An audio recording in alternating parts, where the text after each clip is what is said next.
चलिए स्टूडेंट, हम लोग क्वेश्चन नंबर 1 को सॉल्व करते हैं। देखिए क्वेश्चन नंबर 1 में क्या कहा जा रहा है।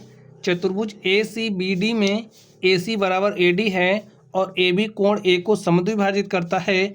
देखिए आकृति 7.16, ये हमारी आकृति 7.16 है। इसमें स्टूडेंट्स हमें दिया गया है ए सी बी डी क्या है, एक चतुर्भुज है जिसमें ए जो भुजा ए सी है वो बराबर ए डी ए हमें दिया गया है।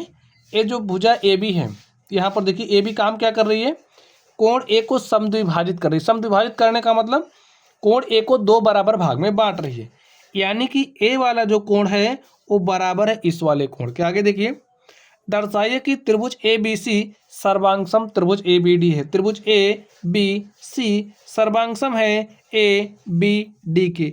ए हमें दिखाना है, बी सी और बी डी के बारे में आप क्या कह सकते हैं।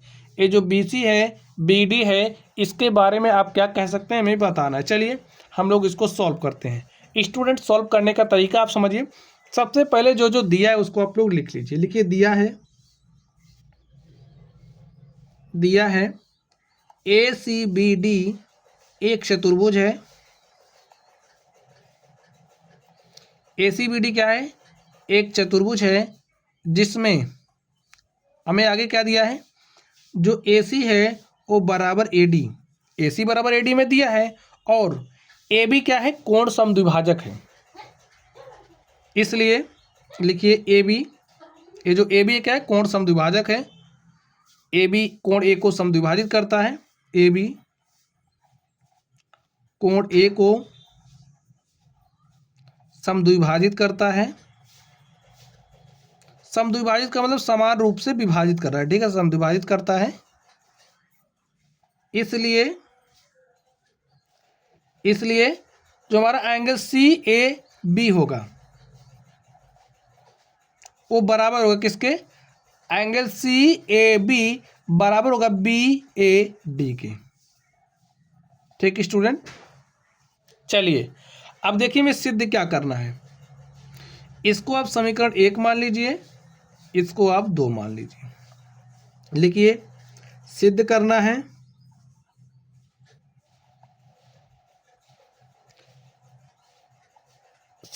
क्या सिद्ध करना है, त्रिभुज ए बी सी सर्वांगसम है त्रिभुज ए बी डी के। त्रिभुज ए बी सी सर्वांगसम है त्रिभुज ए बी डी के। चलिए स्टूडेंट्स, हम लोग इसके लिए प्रमाण देते हैं। अब आप लोग ध्यान से समझिए, आप लोग किस में देखेंगे, त्रिभुज ए बी सी तथा ए बी डी में। लिखिए, त्रिभुज ए बी सी तथा त्रिभुज ए बी डी में। स्टूडेंट्स, अगर आपको सर्वांग समता की कसौटियों के बारे में पता ना हो तो वीडियो के डिस्क्रिप्शन बॉक्स में जो सर्वांग समता, जैसे दो त्रिभुज सर्वांगसम कब होते हैं, इसके लिए कसौटियाँ क्या क्या हैं, उसका वीडियो के डिस्क्रिप्शन बॉक्स में आपको वीडियो लेक्चर मिलेगा, वहाँ से आप लोग देख करके कसौटियों को सीख लेना। अब त्रिभुज ए बी सी तथा ए बी डी में आपको मिल क्या रहा है, देखिए जो ए सी है वो बराबर किसके, ए डी के। ए सी बराबर है ए डी के, और इसको हमने किस आधार से लिखा, समीकरण 1 से। ठीक है, आगे देखिए, जो एंगल सी ए बी है, एंगल सी ए बी वो बराबर है किसके, बी ए डी के, एंगल बी ए डी। अब आप लोग ध्यान से देखिए, ए जो भुजा ए बी है, ए बी बराबर ए बी होगा क्योंकि उभयनिष्ठ है। लिखिए, ए बी बराबर ए बी, चूंकि क्या है, उभयनिष्ठ है।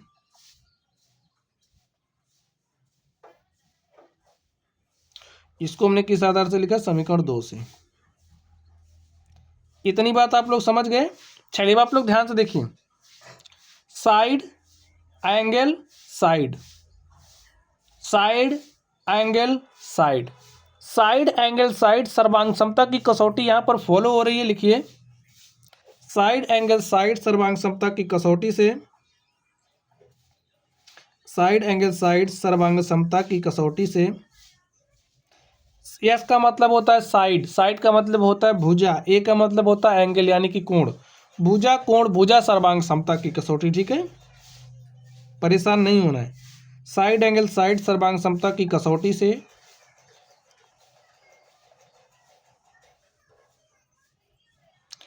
त्रिभुज ए बी सी सर्वांगसम, किसके सर्वांगसम आप लोगों को ध्यान से देखना। देखिए ए बी सी किसके, ए बी डी के, यही हमें दिखाना था और स्टूडेंट्स इसको हमने क्या कर दिया, दिखा दिया है, ठीक है।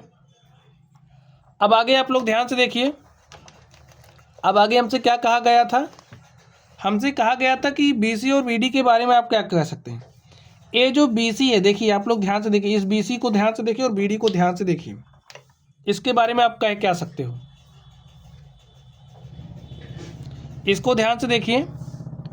ये जो बीसी है वो बराबर किसके हो जाएगा, बीडी के, क्योंकि देखिए इसके संगत ए भुजा बराबर है, ये तो उभयनिष्ठ है ही।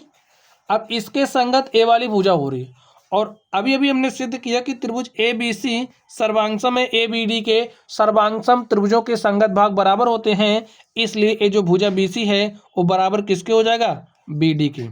लिखिए बी सी बराबर बी डी, क्यों, क्योंकि त्रिभुज ए बी सी सर्वांगसम में त्रिभुज ए बी डी के और सर्वांगसम त्रिभुजों के संगत भाग बराबर होते हैं, इतना आपको लिख लेना है।